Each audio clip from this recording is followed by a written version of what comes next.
छत्तीसगढ़ में नक्सल विरोधी अभियान का लगातार असर देखने को मिल रहा है। सबसे पहले आपको दो तस्वीरें दिखाते हैं। तस्वीरें सुकमा और दंतेवाड़ा से हैं। सुकमा में 1 लाख के इनामी नक्सली समेत 2 नक्सलियों ने सरेंडर कर दिया है, तो वहीं दंतेवाड़ा में बीते दिन लोन वराटू अभियान से प्रभावित होकर एक नक्सली ने अपने हथियार डाल दिए हैं।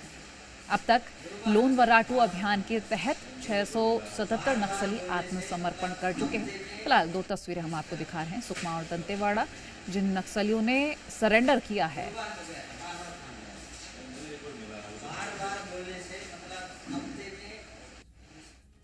अब तक लोन वराटू अभियान के तहत 677 नक्सली आत्मसमर्पण कर चुके हैं। ये ग्राफिक्स के जरिए हम आपको बता रहे हैं कि नक्सलवाद पर किस तरह से प्रहार किया जा रहा है। इनमें 172 इनामी नक्सली भी शामिल हैं। ये वो आंकड़ा बता रहे हैं जो अब तक नक्सलियों ने सरेंडर किया है।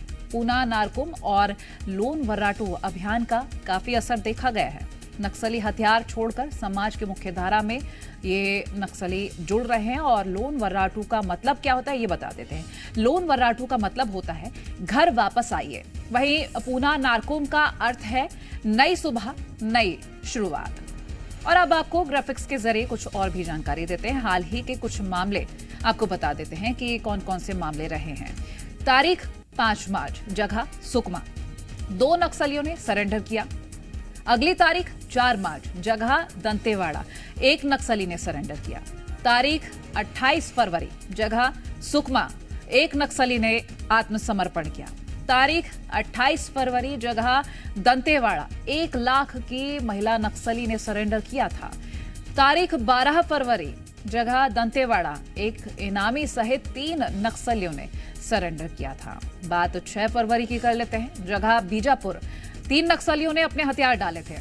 15 जनवरी की बात करते हैं, जगह दंतेवाड़ा, 5 लाख के इनामी नक्सली का सरेंडर सामने आया था। अगली तारीख 28 जनवरी की बात करेंगे, जगह सुकमा, 2 महिला समेत 3 नक्सलियों का आत्मसमर्पण सामने आया था।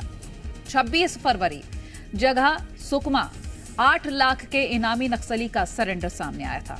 तारीख 19 जनवरी, जगह दंतेवाड़ा, 3 नक्सलियों ने सरेंडर किया था इस तारीख पर। और वहीं दूसरी ओर अब बात करते हैं सुरक्षा बलों की, जहां लगातार कार्रवाई से नक्सली खौफ में है। नक्सल प्रभावित क्षेत्र बीजापुर में हवाई हमलों और सुरक्षा बलों के बढ़ते दबाव के चलते नक्सली अपने गोरिल्ला वॉर की नीति बदल रहे हैं। घबराए नक्सली हमलों को लेकर नई टेक्निक्स का सहारा ले रहे हैं। इसमें वो नक्सल फ्रंट पर लड़ रहे हैं, जहां जवानों को गुमराह करने के लिए ह्यूमन डमी का भी उपयोग कर रहे हैं। इसके साथ ही आईईडी मेकिंग में अब वो एंटी हैंडलिंग मैकेनिज्म टेक्निक का इस्तेमाल कर रहे हैं। बस्तर के जंगलों में वो खुद के लिए देसी बीजीएल रॉकेट लॉन्चर का उपयोग कर रहे हैं। ये तो एक नक्सली टैक्टिक्स का भी पार्ट है। जैसे जैसे नए नए कैंप खुलते जा रहे हैं, सुरक्षा बलों के द्वारा नए नए एरिया ऑक्यूपाई किए जा रहे हैं और सुरक्षा प्रोवाइड किए जा रहे हैं, तो इस तारतम्य में ये नक्सलियों द्वारा भी अपने टैक्टिक्स चेंज कर जा रहे हैं। ये सर्वाइवल टैक्टिक्स है उनका बेसिकली, और इसके लिए सुरक्षा बल भी तैयार है। ये अलग अलग जगह में अलग अलग टैक्टिक्स यूज किया जाता है। ये तो एक लड़ाई का ही पार्ट है, जिसमें सर्वाइवल करने के लिए लोग अलग अलग टेक्निक यूज करते हैं। तो ये लगातार इवॉल्व होते रहे हैं और इसके लिए भी अपनी सुरक्षा बल अपना भी तैयारी के साथ में आगे हम लोग कर रहे हैं।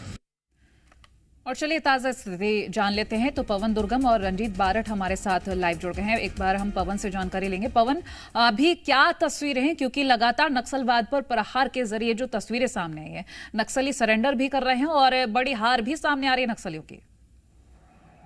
जी, निश्चित तौर से एक बड़ा जो ऑपरेशन है वो नक्सलियों के खिलाफ यहाँ जरूर शुरू किया गया है। लेकिन आपको नक्सलवाद को समझने के लिए बस्तर और अविभाजित मध्य प्रदेश और छत्तीसगढ़ को समझना पड़ेगा। करीब 4 दशक पहले से नक्सलवाद यहाँ पे जमा हुआ है, जड़ें जमा के मजबूती से डटा है। तो 4 दशक से वो इन जंगलों में एक तरीके से राज कर रहे थे। वहां विकास नहीं पहुंचा था या सरकारें नहीं पहुंची थी। यही वजह है कि नक्सलियों को यहाँ पर अपना कैंप बनाने में या फिर फैक्ट्रियां बनाने में, हथियार बनाने में बहुत सहूलियत मिली। अभी भी यहाँ की जो भौगोलिक परिस्थिति है वो एक तरीके से उनको सपोर्ट करती है। लेकिन बीते कुछ महीनों से हम देखें तो जैसे ही छत्तीसगढ़ में विष्णुदेव साय सरकार बनी है, उसके बाद नक्सलियों के खिलाफ जो ऑपरेशन शुरू किए गए हैं, एक तरीके से उन इलाकों में जो नक्सलियों का कोर और मजबूत इलाका माना जाता था, वहां अब जवान पहुंच रहे हैं, सुविधाएं वहां पहुंचाई जा रही है और नक्सल फ्रंट पे बड़ी जो एक कार्रवाई है वो एक तरीके से चल रही है। इसी की वजह से नक्सली लगातार अपनी जो एक रणनीति है उसको बदलते नजर आते हैं। बोड़गा में एक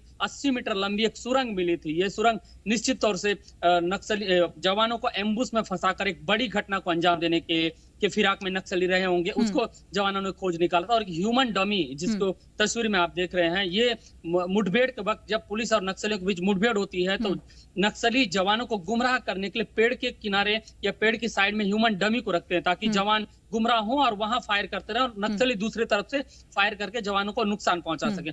इसी तरह से कई नई नई तकनीकें जो है नक्सली इजाद करते हैं। स्पाइक होल वो बना रहे हैं, एंटी हैंडलिंग जो मैकेनिज्म की जो आईडीज हैं वो बनाई जा रही है। पहले हम देखते हैं कि प्रेशर आईडी और कमांड आईडी से नक्सली नुकसान पहुंचाते हैं, तो तरह तरह के वो मैकेनिज्म इजाद कर रहे हैं। बिल्कुल, और जिस तरह से ये एक्शन आगे बढ़ते जा रहे हैं उसी तरह से इनकी टेक्निक्स भी चेंज होती जा रही है। लौटती हूँ आपके पास, रंजीत बारठ हमारे साथ जुड़े हुए हैं। रंजीत, देखिए टेक्निक्स चेंज हो रही है नक्सलियों की, और हालांकि कुछ सुधार भी नजर आ रहा है क्योंकि जितना नक्सलवाद फैला हुआ था उसे समेटने की कोशिश रंग ला रही है। फिलहाल आपसे भी हम जानकारी लेंगे।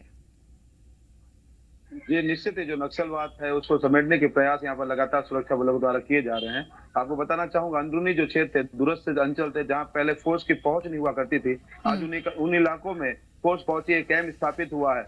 पुवर्ती हुआ, टेकलगुड़ा हुआ, जो नक्सलियों का जो खूंखार लीडर है हिड़मा, उसके गांव तक पुलिस पहुंच जाती है, वहां कैंप स्थापित हो जाता है, क्योंकि यह इलाका पूरी तरह से जो नक्सलियों की सबसे खूंखार बटालियन है उनका एरिया माना जाता था एक समय, और वहां फोर्स नहीं पहुंच पाती थी। लेकिन आज उन इलाकों में फोर्स लगातार पहुंच रही है, और जिस रास्ते से फोर्स पहुंच रही है वहां पर सड़क का निर्माण हो रहा है, तो उसी रास्ते अन्य विकास कार्य भी उन इलाकों में पहुंचेंगे। और ग्रामीण भी चाहते हैं कि उन इलाकों में विकास कार्य पहुंचे, सड़क, शिक्षा, स्वास्थ्य। जब इन इलाकों में पहुंचेंगे तो वहां पर जागरूकता आएगी, और जागरूकता जब आ जाएगी ग्रामीणों में तो नक्सलवाद को अपने आप में खतरा महसूस होना शुरू हो जाता है। और इसी के तहत नक्सली लगातार ये प्रयास कर रहे हैं कि किसी भी तरह से सुरक्षा बल के जो कैंप है वो अंदरूनी इलाकों में ना खेले। लेकिन चलिए, शुक्रिया रंजीत हमसे ये जानकारी साझा करने के लिए।